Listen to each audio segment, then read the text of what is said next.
welcome back to my channel. Today I will be reviewing Of Mice and Men by John Steinbeck. It's a pretty good book, and I've decided that with classic books I'm going to end up having tea during them, because why not? Tea. The tea that I'm drinking is cinnamon chai tea. It's really good. I really enjoy it. I have not a lot left, but they're pretty good, so I enjoy that a lot too. So just enjoying the tea. Nice and cinnamony. In the story of Mice and Men, you follow two characters named George and Lenny who are complete opposites. While George is smart and small, Lenny is big and childlike. Together they make a really interesting pair. Together they go to a farm in order to find work after an incident at a town called Weed, in order to save money to end up buying their own farm and to get bunnies for Lenny. Okay, in this book, it was an older book when it was written. I'm gonna place the book right here. Yep, pretty, beautiful. So in it, basically, since this is an older story, there is a lot of language that we no longer consider. Would you please stop, kitty? See? Since this is an older story, there's a lot of language in it that we consider nowadays to not be appropriate. Like, they say the N-word often very in the story. So if that's something you're very sensitive in, I don't think you would enjoy the story as much. But if you understand that this is just a different time period, it's an excellent story to read, and I think it's one that definitely should be.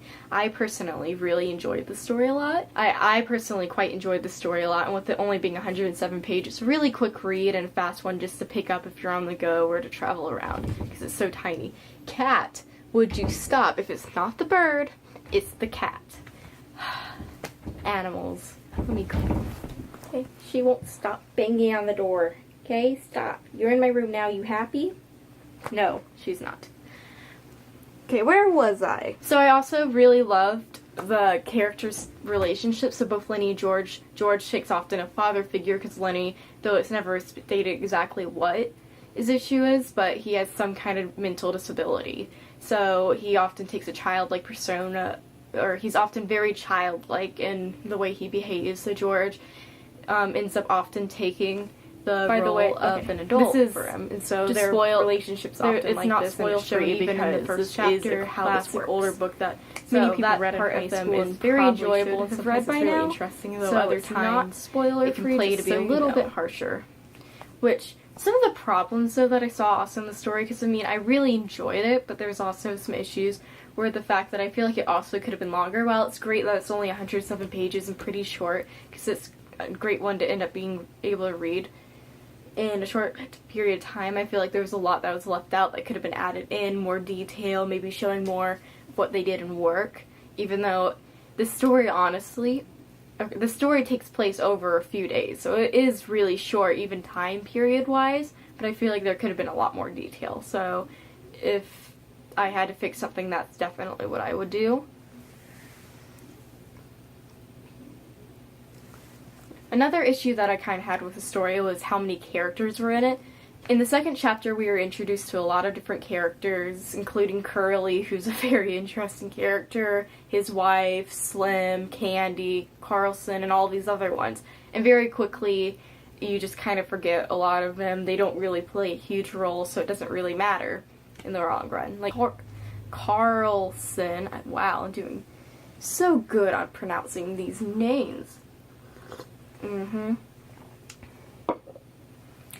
He is a character that like comes up about twice. Like he comes up twice maybe with when they kill Candy's dog because of it being old, and at the very end he gets the last line. But I'd even every time he'd appear I'd be like, which character is that again? And I have to remember it because there's just so many, and other characters played more into it.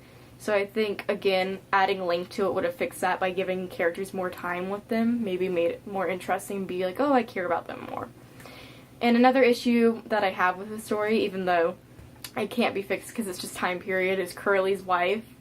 She is just called Curly's wife. We never get a name for her, nothing like that, which unfortunately, due to the time period, it makes sense of why it's just Curly's wife, because she wasn't considered a person, just property, but that is still something that kind of bugged me about it. Yeah, there are still a bunch of other aspects of the story, though, that I liked. Like, as an example, I really liked Lenny's love for rabbits.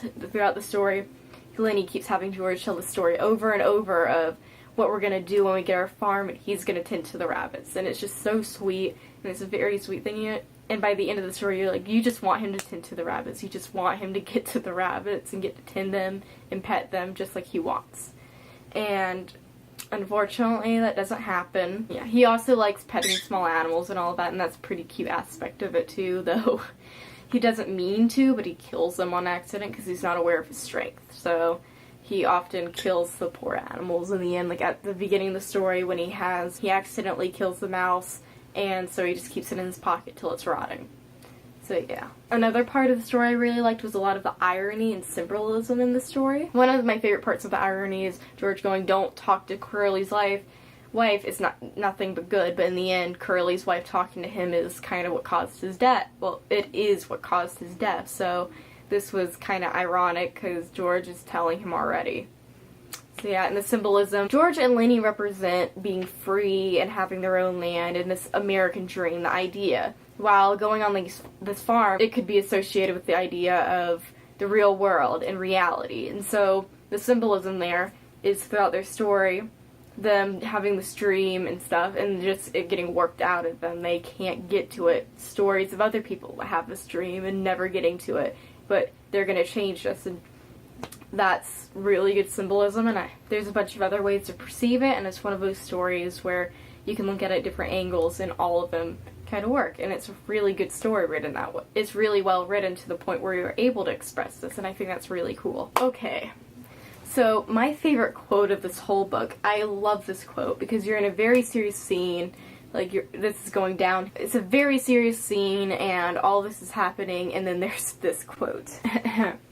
Don't you go yelling, he said, and he shook her, and her body flopped like a fish, and then she was still, and Lenny had broken her neck. Please. I don't know why, but the serious part, and then she flopped like a fish. I thought that was really funny, and it made me laugh when I first read it. And it's not really funny, but it's funny. I think it's pretty funny. Yeah.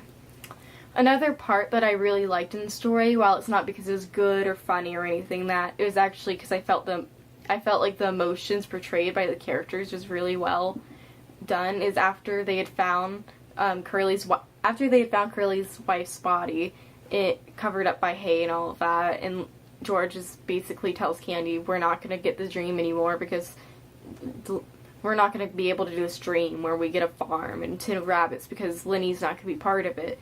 Candy has a moment of realization, and he says, "Oh." Candy watched him go. He looked helplessly back at Curly's wife, and gradually his sorrow and anger grew. This character, while briefly only shown in kind of parts like when his dog died or just kind of talking to them briefly, he always was very excited, and he got part of his dream, and he was ready to give his money that he got from losing a hand to do all of this. And then he realizes this isn't going to come true, and his hope dies right here. He realizes this isn't going to happen, and it's all because Lenny strangled Curly's wife. Unfortunately, he blames Curly's wife because he's upset at the moment, not really thinking rationally. And at the same time, Lenny really didn't mean to. He didn't understand. He can't tell the death of a puppy from a human, which is more serious. He sees them both as equal. So it's interesting. And in this moment where he realizes it and he gets really upset, it just was a really profound moment to me in the story. I thought it was really an important one too. And the last line in the story. So Lenny's dead now. Poor George had turned him around and told him to think about the rabbits and then had to kill him. So he's all upset. They all catch up and see that Lenny is dead, and he's just he's upset, understandably, because his friend had died. And Carlson's reaction to this is to say the last line of, "Now what the hell are you supposed eating them two guys?" I wonder what could be eating George right now. He only killed his best friend and the person he'd been traveling with. You know. I wonder what could be bugging him. Oh, my legs are falling asleep on the ground here. Ooh. So overall, out of like 0 to 10, I'd probably give this book a solid 7.5 to an 8. It was a really good story, and I think it's one that should definitely be read by people. It's good and it tells a great story, and it's one of those where if you keep reading it, you can find new symbolism in different parts in the story. So I think that's a pretty cool part of it.